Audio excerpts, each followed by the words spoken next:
тарғиби арзишҳои миллӣ, тарбияи ҳисси баланди масъулияти ҷавонон дар ташаккули ҳофизаи таърихӣ, пешгирии зуҳуроти номатлуб, муборизаи беамон бо реша давонидани ҷараёнҳои тунгаро ва оқибатҳои номатлуби он дар ҷомеа, махсусан байни ҷавонон мавриди таваҷҷӯҳи ҳамешагӣ қарор дорад. Доир ба ин масъала моҳи марти соли равон дар донишгоҳ бо иштироки намояндагони мақомоти иҷроия, ҳифзи ҳуқуқ ҷавонон ва Кумитаи дин ҳамоиши васеъи маърифатӣ баргузор гардид.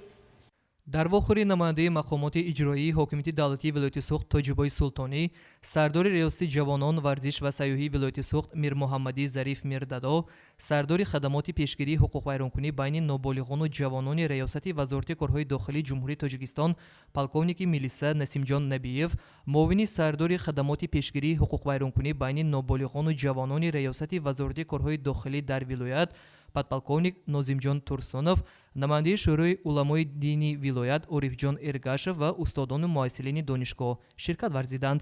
Дар ибтидо филми мустанад таҳти унвони «Сад пушаймонӣ аз Сурия ки вазъи воқеии шаҳрвандони гумроҳшударо дар кишварҳои ҷангӣ муфассал инъикос намудааст» пешкаши ҳозирин гардид. Намояндаи мақомоти иҷроии ҳокимияти давлатии вилояти суғд роҷеъ ба оқибатҳои кӯтоҳандешии бархе аз ҷавонон, сабабҳо ва омилҳои шомилшавии онҳо ба ҷараёнҳои ифротӣ, омилҳои асосии андешаҳои хатарзо байни ҷавонон ва роҳҳои мубориза бо падидаҳои номатлуб андешаронӣ намуд. мақсад аз ташкили чунин чорабиниҳо ҳам барои мо ба таври амалӣ нишон додани оқибатҳои ногувори кӯтоҳандешӣ ва гумроҳӣ мебошад. Сабаби рӯй овардани ҳамин ҷавонҳо дар чи аст аз дидгоҳи шумо?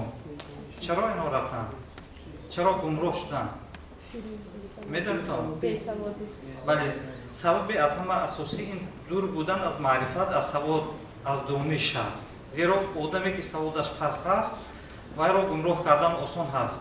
сардори риёсати ҷавонон, варзиш ва сайёҳии вилояти суғд зимни суханронии худ сабабҳои шомилшавии ҷавононро ба ин гуна ҷараёнҳо дар дур мондан аз тарбияи хонаводагӣ, дастрасии комил ва беназоратии бархе аз ҷавонон ба шабакаҳои интернетӣ ва амсоли инҳо маънӣ дод намуда, насли ҷавонро ба фаъолияти созандаю бунёдкорона, дӯст доштани модар ватан даъват намуд.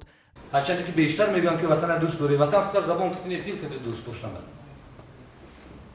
ту ватанро пора не, дони ватанро пора кун. дар ватан бо ҳамватан нони ватанро пора кун. носазое гар ватанро баъд гуд, бархезу мегуд бояд зарба он даҳонро пора.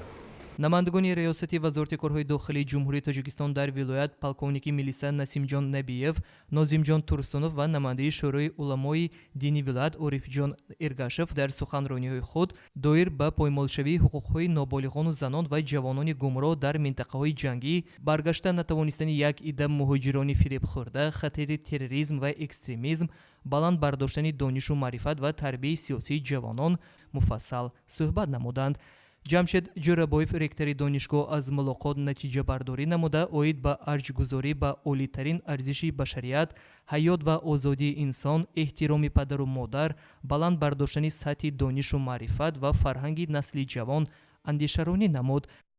воқеан он вохӯрие ки имрӯз бо намояндагони вазорати корҳои дохилӣ ва мақомоти иҷроия ҳокимияти давлатии вилояти суғд шуда гузашт, мо ҷавононро ба он водор месозад ки фирефтаи ҳар гуна ҳизбу ҳаракатҳои ғайриқонунӣ ва гурӯҳҳои ифротӣ нашавем ва дар рӯҳияи ватандорӣ ва ватанпарастӣ саъю кӯшиш намоем ва он шарту шароитҳое ки донишгоҳ ба мо муҳайё намудааст, моро ба он водор месозад ки дар роҳи илмомӯзӣ саъю кӯшиш намоем ва дар оянда мутахассиси хуб шуда ба халқу ватани азизи хеш хизмат намоем.